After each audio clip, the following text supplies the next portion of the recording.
Imagine walking alone through a quiet forest in midwinter, the air thick with the scent of damp earth and pine, when suddenly the stillness is shattered by the unmistakable sound of galloping hooves.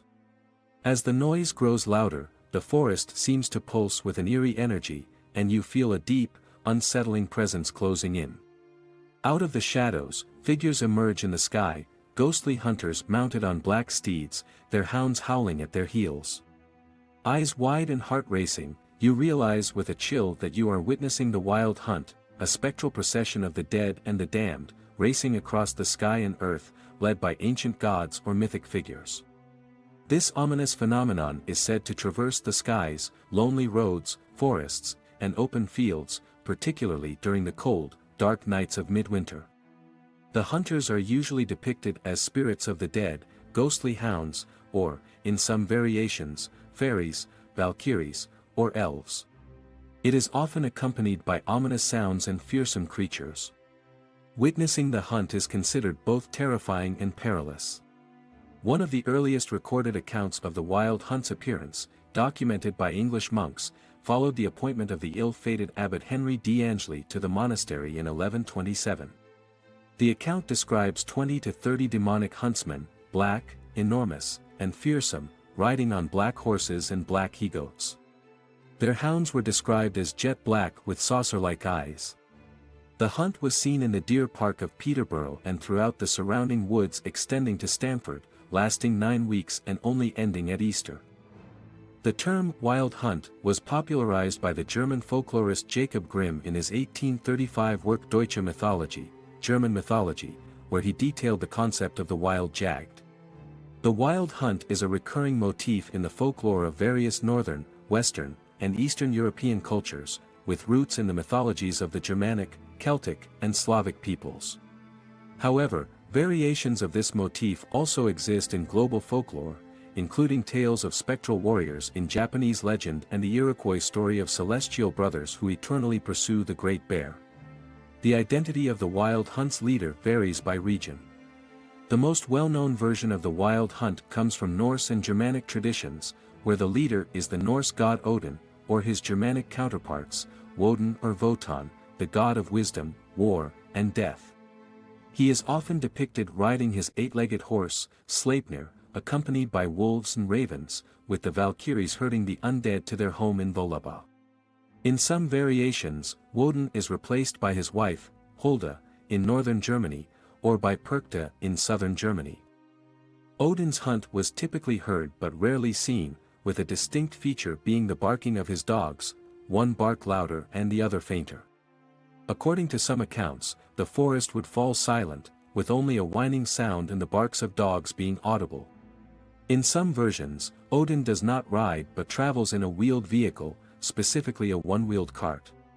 Houses built on roads that Odin once traveled could be burned down, as Odin would not change his route. Even charcoal kilns could not be built on these roads, as they were believed to catch fire during his hunt. Dogs and wolves are commonly involved, with werewolves in some areas portrayed as stealing beer and food from houses. Horses also appear in various forms, sometimes depicted with 2, 3, 6, or 8 legs, often with fiery eyes. In the version primarily found in southern Germany, a man leads the way, warning people to clear the streets before the arrival of the main party. In the northern German version, the hunt often involves the pursuit and capture of one or more female demons or, in some versions, a hart, an adult red deer over 5 years old. In other versions, there is no prey at all. Witnessing the wild hunt was traditionally considered an ill omen, foretelling calamities such as war, plague, or the death of the observer. In some traditions, it was believed that a person's spirit could be drawn away during sleep to join the spectral procession. Anyone who stands against the hunters would face punishment. One tradition held that Odin would not travel farther than the length of an ox's yoke. If Odin was hunting, it was considered safest to lie flat on the ground to avoid being struck by him.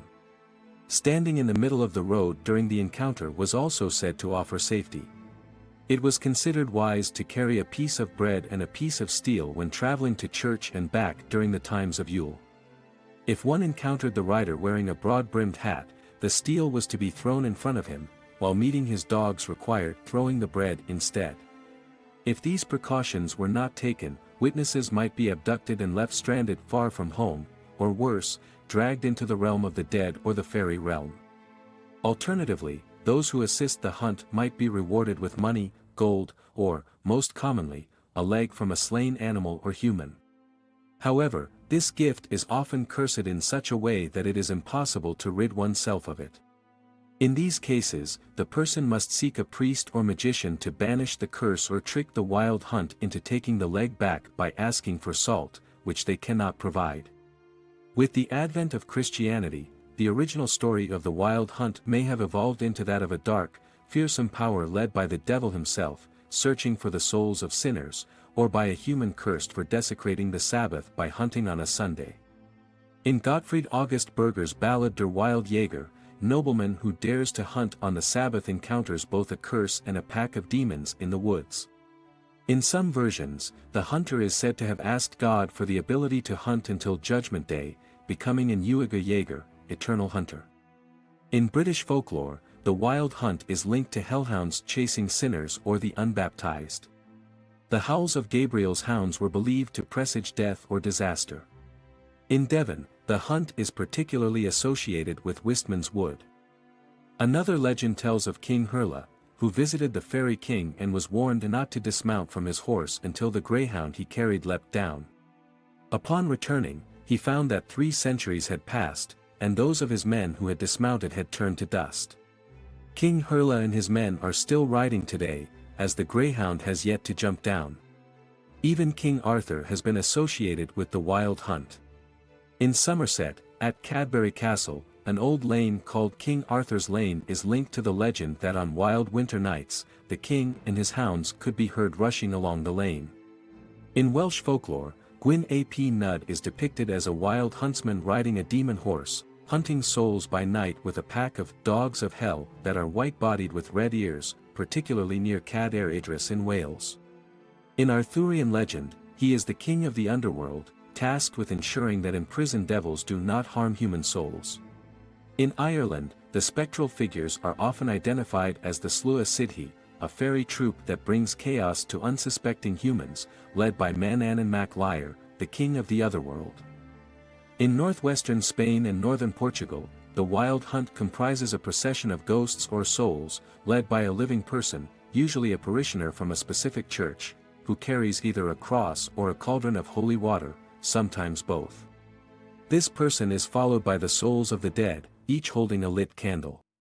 The wild hunt may have influenced many later modern traditions, such as the ritualistic parallel to the berserkers, the ecstatic warrior bands of the Vikings, the witches' Sabbath, and even Santa Claus. In contemporary pagan practices, particularly within the Wicca tradition, the wild hunt has inspired rituals, with the goddess Hecate often depicted as its leader. In this case, women play prominent roles as leaders of the hunt, as they were sometimes seen as guardians of animals. The wild hunt endures as a vivid and haunting symbol in folklore, embodying both the wonder and dread of the supernatural during the year's darkest nights.